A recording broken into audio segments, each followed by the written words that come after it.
Souka daf mem dalet et mem he. On va voir aujourd'hui la mitzvah de la harava. La harava de notre temps, quels sont les halachot? On va les retrouver dans le Shulchan Aruch, Siman Tavresh Samertelet. Tout le Siman, il parle de ça. Et d'abord, il faut faire la différence entre la harava qu'il y avait du temps du Beth Amikdash et la harava d'aujourd'hui. Il faut bien distinguer entre les deux parce que la harava d'aujourd'hui, c'est que un zecher. D'abord, premièrement, c'est un minag. C'est pas une mitzvah, même pas des rabanan. C'est un minag. Et en plus de ça, c'est qu'un zecher, c'est qu'un mina qui est en souvenir de la mitzvah qu'il y avait au Beth Amikdash. Au Beth Amikdash, par contre, c'était un deoraita. Certains diront qu'on le déduit d'un pasuk, d'autres diront que c'est une halakha de Moshe Sinai, mais quoi qu'il en soit, c'était une mitzvah deoraita. Alors, au Beth Amikdash, déjà, on a un petit peu vu qu'est-ce qu'on faisait hier. Il y a deux avis dans la Gemara, deux avis principaux. Est-ce que la mitzvah, c'est de les porter? Donc, chaque Kohen va porter une harava, ou bien la mitzvah principale, c'était que de les mettre sur le misbéach. Après, tout le monde va les mettre sur le misbéach, mais en fait, la question c'est est-ce qu'il y avait aussi une mitzvah sur chaque Kohen de prendre une harava et de tourner comme ça autour du misbéach. Donc, on passe maintenant au haravot qu'on a, le minag de la harava qu'on fait aujourd'hui à Hoshana Rabbah. Alors, premièrement, on sait que Hoshana Rabbah c'est un grand jour. Surtout dans les Mekoubalim, ils en ont parlé longuement. Qu'est-ce que c'est Hoshana Rabbah? C'est la fin de la Khatima, c'est la fin de tout le processus de Rosh Hashanah, de Yom Kippur, etc. Donc, on va faire beaucoup de tefilot, des tefilot plus longues. On a même l'habitude de veiller toute la nuit, en étudiant la Torah ou en faisant le tikkun spécial qu'il y a à Hoshana Rabbah, des Mekoubalim. Et ensuite, le matin, après qu'on va faire la tefila. Donc, on fait la tefila avec le Hallel comme tous les jours de Chol HaMoed. Pendant le Hallel, on va prendre le lulav avec l'arba minim comme tous les jours de Sukkot. Et à la fin de la tefila, on prendra la harava. Alors, il y a une petite marloquette là-dessus. C'est où exactement qu'on va le faire, avant le dernier Kaddish ou après le dernier Kaddish. Chacun le fera en fonction de son minag. Et puis, à ce moment-là, on va prendre des haravot. On va voir tout de suite combien. Et on va les frapper sur le sol plusieurs fois. Et par contre, on ne va pas faire de bracha là-dessus, comme on a dit, parce que c'est un minag. Sur les minagim, on ne fait pas de bracha. C'est que sur les mitzvot, même sur les mitzvot des Rabbanan, mais que ce soit une mitzvah, instaurée en tant que mitzvah et pas en tant que minag. Et donc, on ne va pas faire de bracha. Il y avait, mis à part ça, ce que je viens de dire, on prend le lulav pendant le Hallel. Il y a là-dessus quand même une marloquette dans le Shulchan Aruch, on peut voir, dans les Rishonim, il y a une marloquette là-dessus. Certains, à l'époque, avaient l'habitude de prendre la harava pendant Hoshana Rabbah, même pendant le Hallel, ils tournaient avec la harava. C'est un mina que je ne connais pas aujourd'hui. Apparemment, la majorité du clan Israël, ils utilisent la harava minime pendant le Hallel et la harava, ils la prennent que à la fin.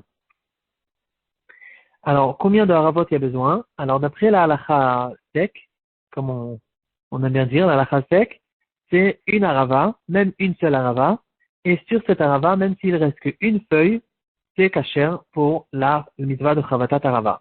Par contre, il y a un minag de prendre minimum 3 haravot, et d'après le Harizal, le minag qui est le plus répandu aujourd'hui, c'est de prendre 5 haravot. D'après la Kabbalah, c'est ce qu'il faut faire. Quelle est sa longueur? Alors, c'est la même longueur que la harava qu'on a avec le lulav. Elle fera 3 tfachim, soit à peu près 30 cm. Est-ce qu'il faut l'attacher? Alors, il y a là-dessus une marloquette aussi. Certains diront qu'on prendra les haravot sans les attacher l'une avec l'autre. D'autres diront qu'effectivement, on les attache. C'est comme ça le minag habituel, les attacher. Certains diront qu'on peut même les attacher avec des feuilles de lulav, parce que les feuilles de lulav, on peut les manipuler plus facilement. Quand on prend la feuille du lulav, on la coupe elle-même en deux, ou on prend un petit fil de ce lulav, de la feuille du lulav. On peut vraiment faire un bon nœud, bien les attacher, c'est très pratique. D'autres diront que la feuille du lulav, c'est bien quand on va attacher le lulav avec les 4 minimes. Mais quand on attache la harava, c'est aucun rapport ici, la feuille de lulav. Donc il y a peut-être un problème de khatita. Parce que quand on a le lulav dans la main, et je prends une feuille de lulav, alors j'ai une règle qui dira, min bemino et notre tête, quand je fais la même matière, ça fait pas khatita entre ma main et le lulav. Par contre ici, quand je veux considérer que je tiens la harava avec ma main, il faut qu'il n'y ait pas une khatita. Certains diront qu'on fera attention de ne pas prendre une branche de lulav parce que ça fait une khatita. D'autres diront qu'on ne fait pas attention à ça. Et en tout cas, ceux qui sont makpidim, ils prendront une tige de harava. C'est-à-dire, ils vont prendre une 6e harava, ils vont peut-être lui enlever toutes les feuilles pour que ce soit plus facile. Et c'est vrai que c'est un peu moins pratique, mais ils prendront une tige de harava et ils vont attacher la haravot avec elle. Mis à part ça, il faut faire attention que ces haravot ne soient pas des haravot volés. D'ailleurs, quand on parle des 4 espèces, la chose le plus courante où ça peut être volé, c'est justement les haravot. Et il y en a qui cueillent des haravot n'importe où, n'importe comment. Et ça peut être des haravot sur des arbres qui sont particuliers ou sur des arbres qui appartiennent au public. Il faut faire attention de qui on achète, qu'il y ait quand même une certaine ashgacha, malgré qu'on reconnaît tout de suite la harava, mais quand même qu'il y ait une ashgacha, que ce soit pas volé, que ce soit pas n'importe qui l'a coupé, qui l'a cueilli. Et aussi, il faut faire que la harava, il faut faire attention que la harava ne soit pas yevesha, qu'elle ne soit pas sec, comme la Gemara elle va raconter au Beth Amikdash, il les mettait dans des ustensiles en or avec de l'eau pour ne pas qu'elle sèche. Donc la haravot ne doit pas être sèche pour que ce soit un bel mitzvah. Ensuite, qu'est-ce qu'on va faire avec ces haravot? Comme on a dit, on va prendre ces haravot, on va les frapper sur le sol. C'est un minag qui est très ancien. On va les frapper, le Mishnah Bora il dira 5 fois sur le sol, et ensuite, ça c'est d'après le Harizal, on fera 5 fois, et ensuite, certains poskim diront qu'il est bien aussi de détacher, de frapper encore sur la harava pour que les feuilles se détachent. Donc on va frapper encore sur la harava, sur des tables, sur des chaises, sur n'importe quoi, pour que les feuilles se détachent. C'est un siman qu'on détache tous les minimes de nous, toutes les mauvaises choses. Ensuite, est-ce qu'on peut prendre la harava avec le lulav? Alors, il y a plusieurs possibilités. C'est une halakha qu'on rencontre dans la Gemara et dans Shulchan Aruch aussi. Alors, premièrement, si je veux considérer, en fait, j'ai pas d'autres haravot, je veux utiliser les 2 haravot que j'ai dans le lulav pour la mitzvah de harava. Est-ce que c'est bon ou c'est pas bon? Alors, premièrement, si je soulève le lulav avec l'intention de faire les 2 mitzvot, c'est-à-dire j'arrive le matin de Hoshana Rabbah, j'ai pas de haravot, je soulève mon lulav avec les haravot, et maintenant j'ai l'intention de faire la mitzvah du lulav et la mitzvah de harava en soulevant les haravot qui se trouvent mélangés avec eux, avec les 3 autres espèces. Ça c'est pas caché, comme on dira clairement dans le Shulchan Aruch. Mis à part ça, si maintenant il va dire, bon d'accord, alors je soulève les harba minimes, et je les repose sur la table et je les ressoulève une deuxième fois, alors ici il y aura une marloquette. Le Shulchan Aruch il va nous dire ça s'appelle Stam et Veyesh. C'est-à-dire, quand le Shulchan Aruch, il nous ramène un avis sans me dire certains disent, il ramène un avis, comme on appelle ça Stam, alors le Shulchan Aruch, il dit que ça marche pas, c'est pas kasher, même quand il va lever 2 fois, ce sera pas kasher, il ne sera pas quitte de la mitzvah de haravot.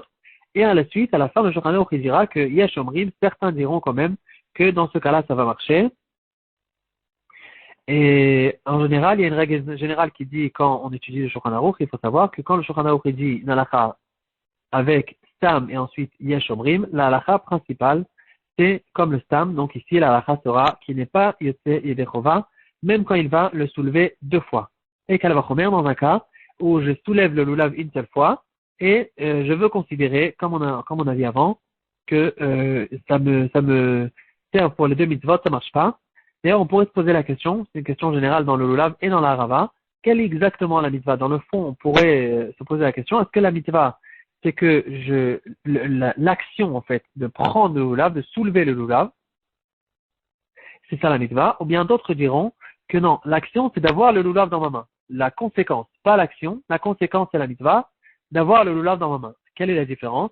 Alors, comme on aime bien ramener des chakirot du genre, le Chazon Ish, il va ramener quel est le dit dans un cas où quelqu'un il était tellement enthousiasmé de faire la mitzvah du lulav, il s'est levé à 3 heures du matin, avant Alot HaShachar, il a soulevé le lulav dans sa main et il a gardé le lulav pendant 2-3 heures jusqu'à que le soleil s'est levé. Et maintenant, c'est le jour est arrivé et on sait que la mitzvah du lulav est que le jour. Alors, est-ce que j'ai fait la mitzvah ou j'ai pas fait la mitzvah? Pourquoi? Si on dit que la mitzvah de lulav, c'est de le soulever, donc il faut le soulever obligatoirement après Alot HaShachar. Or, moi, je l'ai pas fait, j'ai pas fait la mitzvah. Par contre, si la mitzvah, c'est d'avoir le lulav dans ma main, dans ce cas-là, je vais se retrouver le matin avec le lulav dans ma main et j'ai fait la mitzvah. Il y aura là-dessus une marquette entre le Chazon Ish et Rav Elchanan Wasserman. Et au fait, ça revient aussi, ça nous expliquera cette halakha. On ne peut pas considérer du tout, quand j'ai soulevé le lulav avec la haravot, et de dire maintenant la première seconde que j'ai soulevé, ça sera pour la mitzvah du lulav, et puis la deuxième seconde, ça sera pour la mitzvah de harava, parce que, encore une fois, cette harava, elle s'est retrouvée dans ma main sans que je fasse une action de la soulever pour cette mitzvah, et à cause de ça, ça ne pourra pas être kasher. Une autre possibilité, dans un dernier cas, s'il prend et le lulav et la harava dans la main, c'est-à-dire il a le lulav avec les 4 espèces, et mis à part ça, il a acheté aussi 4 autres haravot, les 5 haravot qu'on a l'habitude de prendre, Et par contre, il veut tout soulever en même temps. Est-ce que c'est bien ou c'est pas bien? Alors ici aussi, il y a deux possibilités. Si je lève le loulav, c'est-à-dire pendant que je fais la mitzvah du loulav, la première fois que je lève le matin, je soulève aussi la haravot en même temps. Dans ce cas-là, le Shulchan Aruch, il va dire que certains diront qu'il y a ici un problème de baltosif. On sait que dans une mitzvah, on n'a pas le droit de rajouter sur la mitzvah. Or, la Torah nous a donné que 4 espèces qu'il faut soulever pour la mitzvah de l'ulav. Et ici, j'en ai une cinquième. J'ai rajouté des haravot en plus, en fait. Il y a ici peut-être un problème de batosif. Le Shulchan Aruch dit qu'un problème de batosif, il n'y a pas, mais c'est pas quelque chose qu'il faut faire.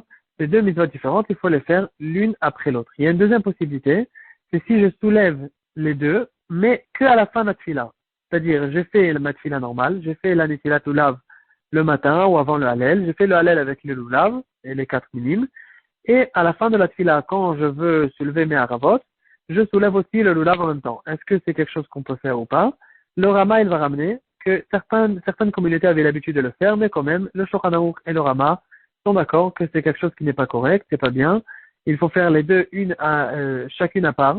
Donc, il faut faire bien, pour bien distinguer au fait que c'est deux mitzvot différentes. Il y a la mitzvah de l'ulav, ensuite on va faire la mitzvah de la harava. C'est deux mitzvot qui n'ont aucun rapport. Et donc, ne va pas maîtriser au fait la harava en tenant aussi une autre mitzvah pendant le même moment. Et mis à part ça, le Mishnah Berurah, il va ramener au nom du Harizal que d'après la Kabbalah, c'est quelque chose de très très mauvais, de peut-être dangereux de le faire. Il y a dans le ciel, ça fait des mélanges, c'est pas bon du tout de tenir le lulav avec la harava. Voilà. Mis à part ça, pour finir, ces haravot-là, il y a des grandes boulottes sur ces haravot, beaucoup ont l'habitude de les garder, de les ramener à la maison, ça fait une bonne shmira et une boula pour pas mal de choses.